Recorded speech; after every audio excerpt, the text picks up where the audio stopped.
सिंधु सभ्यता radio carbon C14 जैसी नवीन विश्लेषण पद्धति के द्वारा सिंधु सभ्यता की सर्वमान्य तिथि 2400 ईसा पूर्व से 1700 ईसा पूर्व मानी गई है। इसका विस्तार त्रिभुजाकार है। तिथि निर्धारण की कार्बन C14 की खोज अमेरिका के प्रसिद्ध रसायन शास्त्री V.F. लीवी द्वारा 1946 ईस्वी में की गई थी। इस पद्धति में जिस पदार्थ में कार्बन 14 की मात्रा जितनी ही कम रहती है वह उतनी ही प्राचीन मानी जाती है। सिंधु सभ्यता की खोज 1921 में राय बहादुर दयाराम साहनी ने की। सिंधु सभ्यता को आदि ऐतिहासिक प्रोटो हिस्टोरिक अथवा कांस्य ब्रोंज युग में रखा जा सकता है। इस सभ्यता का मुख्य निवासी द्रविड़ एवं भूमध्य सागरीय थे। सर जॉन मार्शल भारतीय पुरातत्व संरक्षण विभाग के तत्कालीन महानिदेशक ने 1924 ईस्वी में सिंधु घाटी सभ्यता नामक एक उन्नत नगरीय सभ्यता पाए जाने की विधिवत घोषणा की। सिंधु सभ्यता के सर्वाधिक पश्चिमी पुरास्थल दाशक नदी के किनारे स्थित सुतका गेंडोर बलूचिस्तान, पूर्वी पुरास्थल हिंडन नदी के किनारे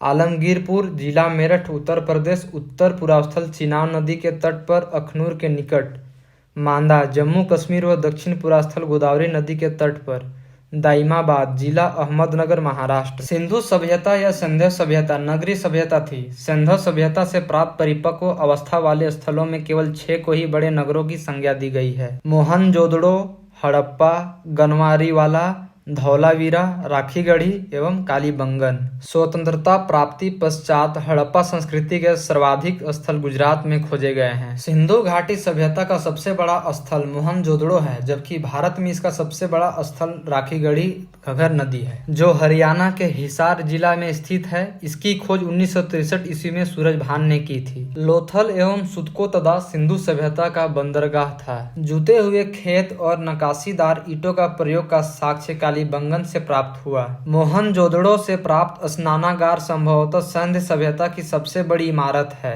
जिसके मध्य स्थित स्नान कुंड 11.88 मीटर लंबा, 7.01 मीटर चौड़ा एवं 2.43 मीटर गहरा है। अग्निकुंड लोथल एवं कालीबंगन से प्राप्त हुए। मोहनजोदड़ो से प्राप्त एक सील पर 3 मुख वाले देवता पशुपतिनाथ की मूर्ति मिली है। उनके चारों ओर हाथी, गैंडा, चीता एवं भैंस विराजमान है। मोहनजोदड़ो से नर्तकी की एक कांस्य मूर्ति मिली है। हड़प्पा की मोहरों पर सबसे अधिक एक श्रृंगी पशु का अंकन मिलता है।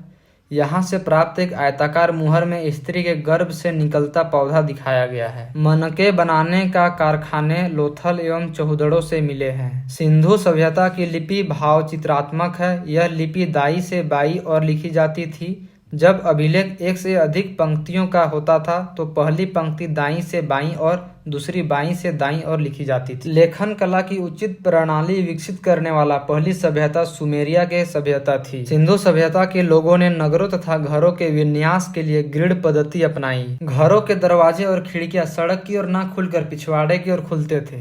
केवल लोथल नगर के घरों के दरवाजे मुख्य सड़क की ओर खुलते थे। सिंधु सभ्यता के मुख्य फसल थी गेहूं और जौ। सैंधववासी मिठास के लिए शहद का प्रयोग करते थे। मिट्टी से बने हल का साक्ष्य बनमाली से मिला है। रंगपुर एवं लोथल से चावल के दाने मिले हैं, जिनसे धान की खेती होने का प्रमाण मिलता है।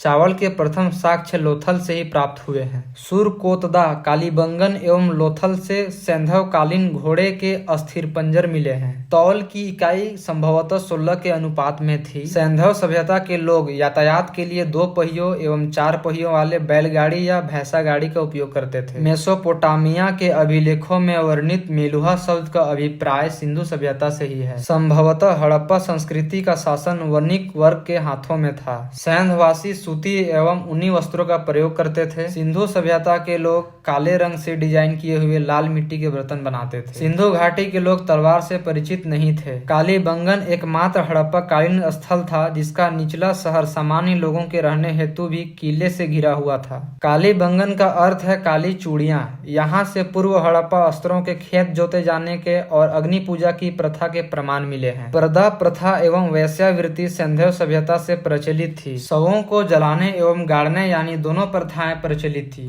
हड़प्पा में शवों को दफनाने जबकि मोहनजोदड़ो में जलाने की प्रथा विद्यमान थी। लोथल एवं कालीबंगा में युग्म समाधियां मिली है। सिंधु सभ्यता के विनाश का संभवतः सबसे प्रभावी कारण बाढ़ था। आग में पकी हुई मिट्टी को टेराकोटा कहा जाता है।